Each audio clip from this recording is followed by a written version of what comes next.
Okay, and from the underside, this is the I'm showing you the angle now. What would be the foot end of the chair, and then this is the recline. You know, obviously the framing, the recline mechanism, these rollers.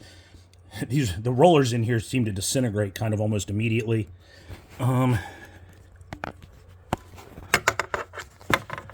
It does look like this one screw has broken loose, or just wasn't put in very well to begin with. And then as you come down through here, that's the framing that goes that retracts the seat back. And as you get further down to this point here, you can see that it's wallowed completely out around where the rivet is there. And I can't get a very good angle on it, but you can see from the top there that the steel is completely broken out. From there and across the bottom here, you can see that the steel is starting to kind of stretch, I guess, for lack of a better term, but it's starting to, but that connection right there is broken completely out. And it's like that on both sides. For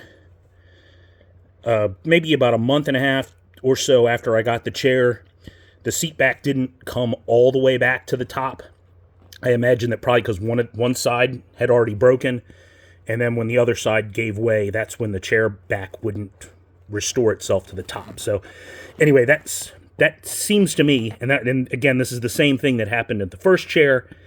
When I turned it over and kind of diagnosed the problem, it was the same thing. Right in this exact spot is just where that metal snaps, and it's riveted to the back of the chair there, obviously riveted to the frame, to the seat frame there.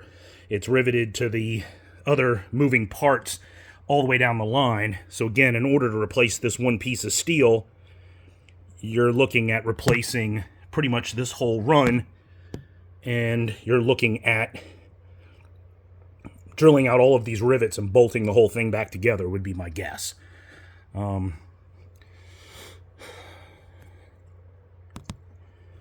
But anyway, this is the weak point in the chair, and quite frankly, the fact that it has that concave cutout right there over top of that rivet. It's just a weak point in the steel, and I think just the chair going up and back multiple times has caused this thing to just wear out and wallow out, and that's the only thing underneath the chair that I can find that's disconnected or broken in any way.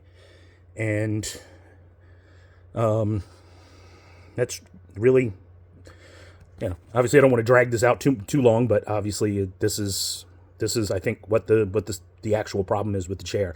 I don't think replacing a single part is going to do the job. I think it's this piece of steel, and you can see it goes all the way to the chair back and all the way to the recline, to